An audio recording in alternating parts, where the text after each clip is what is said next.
Reference নেই, note নেই, পৃষ্ঠা নাম্বার নেই, এরকম কোনো বই পড়বেন না। কথাকে বুঝতে পেরেছেন?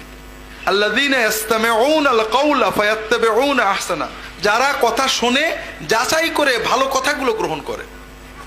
কাজেই ভাইরা, রেফারেন্স নেই, নোট নেই, পৃষ্ঠা নাম্বার নেই, এরকম কোনো বই পড়বেন না। কথাকে বুঝতে পেরেছেন? প্রথম কথা হলো প্রকাশক ভালো হতে হবে। সব কিছুর চেয়ে বেশি চুরি চলছে এখন বইয়ে। খুব ভালো একজন লেখকের নাম, বইয়ের নাম মাশহুর, ভিতরের কথা সম্পূর্ণ বাতিল, বই সেভে বিক্রি হচ্ছে। এই জন্য নির্ভরযোগ্য প্রতিষ্ঠান, প্রকাশক এবং নির্ভরযোগ্য আলেম। 3 নম্বর হলো লেখার ভিতরে রেফারেন্স থাকবে। 4 নম্বর রেফারেন্স মাঝে মাঝে মিলিয়ে দেখবেন। আপনি বলবেন যে হুজুর এত কষ্ট করে কি পড়া যায়, বলবেন না তো ভাই, এটা আপনার ব্যাপার। আপনি যখন বাজারে যান আলু কিনতে, পেঁয়াজ কিনতে, মাছ কিনতে, ছাগলের গোশত কেনার জন্য, গরুর গোশত কেনার জন্য, 8-10 জন দোকানদার প্রত্যেকে ডাকে, হুজুর আছেন, ভাই আছেন, স্যার আসেন, ডাকে না? আমারটা ভালো, আমারটা ভালো বলে না? আপনি কি আন্দাজে যে কোনো ভালো বললেই নেন, না একটু যাচাই বাছাই করেন?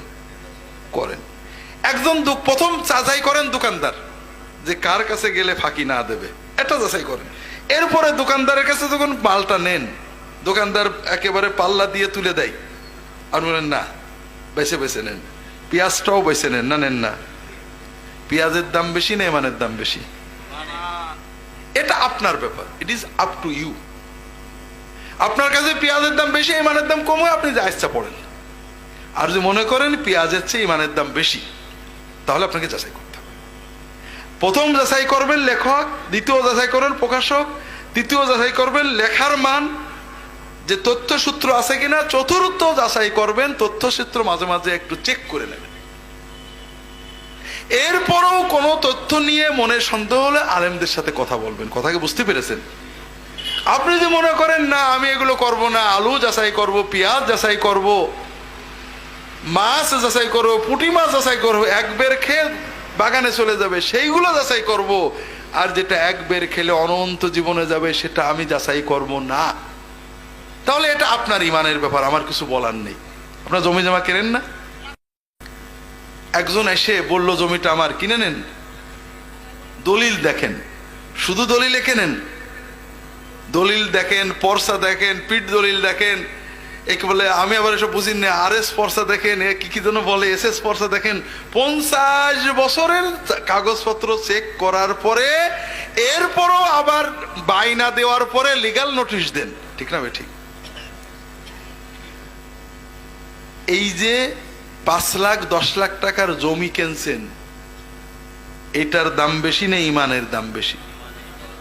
এই 10 লাখ টাকার জমি দুনিয়ায় থাকবে, আপনি 3.5 হাতে চলে যাবেন, কিন্তু ইমান সাথে যাবে। তো ভাইরা, 10 লাখ টাকার, 2 লাখ টাকার, 5 লাখ টাকার জমি কিনতে যদি এত দলিল চেক করতে হয়, ইমান কিনতে চেক করা লাগবে না? এখন যদি কেউ বলে আরে এক এক হুজুর এক এক কথা বলে কি করব, ওই ব্যক্তি এক এক দোকানদার এক এক কথা বলে, সে যাচাই না করে নেয় না, এক এক উকিল এক এক কথা বলে যাচাই না করে নেয় না, জমি কিনতে গেলে যাচাই করে, আর ইমান কিনতে বলে বলে এক এক হুজুর এক এক কথা বলে কি করব। এটা তো আমার সাথে বিজনেস না, এটা বিজনেস মালিকের সাথে। আপনি তাকে যে কি বলবেন এটা আপনি রেডি করেন। কথা কি বুঝতে পেরেছেন? এই জন্য ভাইরা, অনুরোধ হলো ভালো সিরাতুন নবীর বই কিনবেন, পড়বেন, একাধিক বই পড়বেন, তবে ভালো লেখকের, ভালো প্রকাশকের রেফারেন্স সহ বই কিনবেন, অল্প অল্প করে পড়তে থাকেন। আল্লাহ তাআলা তৌফিক দান করুন, আমিন।